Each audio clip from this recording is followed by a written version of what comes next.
Hello বন্ধুরা, কেমন আছো তোমরা সবাই? আশা করি সবাই অনেক বেশি ভালো আছো। তোমরা কি জানো বন্ধুরা, টুনি পাখিরা বরফের দেশে বেড়াতে গিয়েছে। টুনি বর টুনি বউকে বরফের দেশে বেড়াতে নিয়ে গেছে, কারণ তাদের অনেক দিনের ইচ্ছে ছিল তারা বরফের দেশে ঘুরতে যাবে। বরফের দেশ সুন্দর না বন্ধুরা? কত সুন্দর তুষার পড়ে, বরফ পড়ে, দেখেছো তোমরা? আকাশ থেকে বরফ পড়ছে মানে তুষার পড়ছে, এটা দেখে টুনি বর আর টুনি বউ দুজনেই ভীষণ খুশি। তারা বরফের দেশে আসতে পেরে অনেক খুশি হয়েছে বন্ধুরা। তোমরা কি দেখতে পাচ্ছ বন্ধুরা, সব বাড়ি ঘরের উপর বরফ পড়ে একদম বরফে বাসার ছাদগুলো ঢেকে গিয়েছে, আর গাছের উপরেও অনেক বরফ পড়েছে বন্ধুরা। এই গাছগুলোকে বলা হয় ক্রিসমাস ট্রি। আর দেখো আকাশে কি সুন্দর চাঁদ উঠেছে, তাই না বন্ধুরা? কিন্তু বাইরে এতটাই ঠান্ডা যে টুনি বর আর টুনি বউ দুজনেই শীতের কাপড় পরেছে। তারা মাফলার পরেছে আর টুপিও পরেছে, যাতে ঠান্ডা একটু কম লাগে। কিন্তু তবুও তারা দুইজনেই শীতে থরথর করে কাঁপছিল। টুনি বর, তোমাকে অনেক ধন্যবাদ আমাকে বরফের দেশে ঘুরতে নিয়ে আসার জন্য। আমি ভীষণ খুশি হয়েছি। দেখো কি সুন্দর বরফ পড়ছে, এগুলোকে তো তুষার বলে তাই না? কি সুন্দর তুষার পড়ছে, অনেক সুন্দর পরিবেশ। আকাশে একটা চাঁদ উঠেছে, বাড়ি ঘরগুলো বরফে ঢেকে গিয়েছে, তবে একটু ঠান্ডা লাগছে।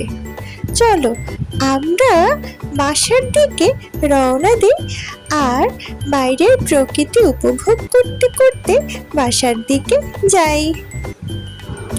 হ্যাঁ টুনি বউ, বরফের দেশ অনেক সুন্দর। আমারও অনেক দিনের ইচ্ছে ছিল বরফের দেশে ঘুরতে আসার। ভীষণ ভালো লাগছে, তবে একটু ঠান্ডা লাগছে। তুমি ভালোই বলেছ।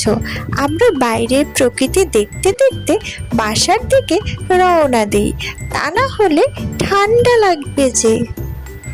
হ্যাঁ টুনি বর, ঠান্ডা ঠান্ডা বাতাস বইছে, আমরা তাহলে বাসার দিকে উড়ে যাই।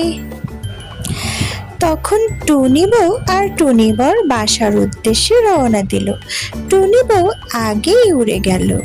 সে বাতাস খুব একটা সহ্য করতে পারল না, কারণ অনেক ঠান্ডা বাতাস বইছিল আর বরফ পড়ছিল। তবে তারা কিন্তু বাইরের প্রকৃতি ভীষণ উপভোগ করছিল। বরফের মধ্যে, তুষারপাতের মধ্যে উড়ে উড়ে তারা সুন্দর প্রকৃতি দেখছিল। বাইরের আকাশে চাঁদ ছিল আর সব কিছু বরফে ঢাকা ছিল বন্ধুরা। তোমরা দেখতে পাচ্ছ বাড়ি ঘর সব কিছু বরফে ঢাকা, তাই না বন্ধুরা বলো?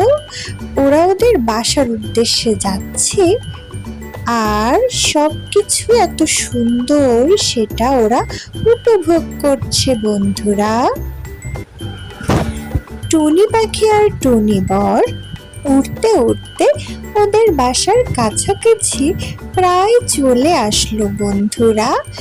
এই যে দেখো, ওদের বাসার সামনেই ওরা এসে পড়েছে। আর টুনি পাখি বাসার সামনে টুনি বরের জন্য অপেক্ষা করছিল। টুনি বড় এসে হাজির হলো। এবার ওরা ওদের বাসায় ফিরে যাবে বন্ধুরা। তবে ওদের বাসার বাহিরটাও অনেক সুন্দর, সেখানেও কিন্তু তুষার পড়ছিল। বন্ধুরা, টুনি বর আর টুনি বউ ওদের জানালার পাশে বসে বাইরের তুষার পড়া দেখছিল।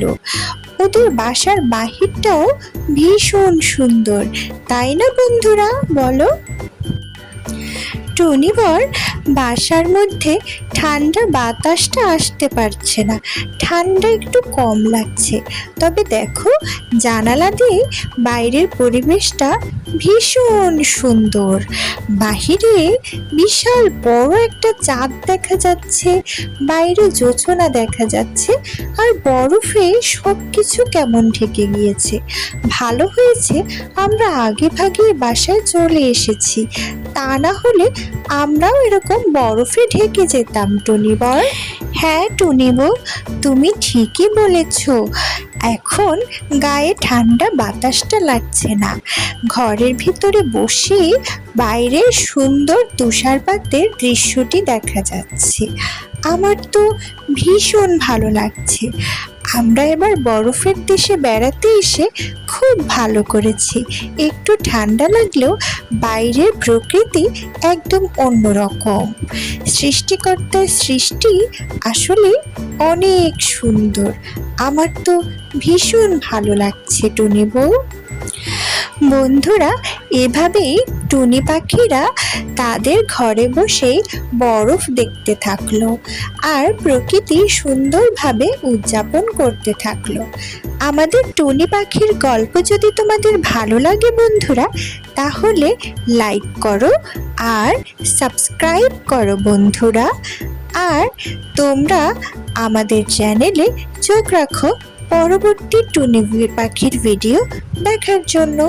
তোমরা সবাই ভালো থাকো বন্ধুরা। Bye bye, tata.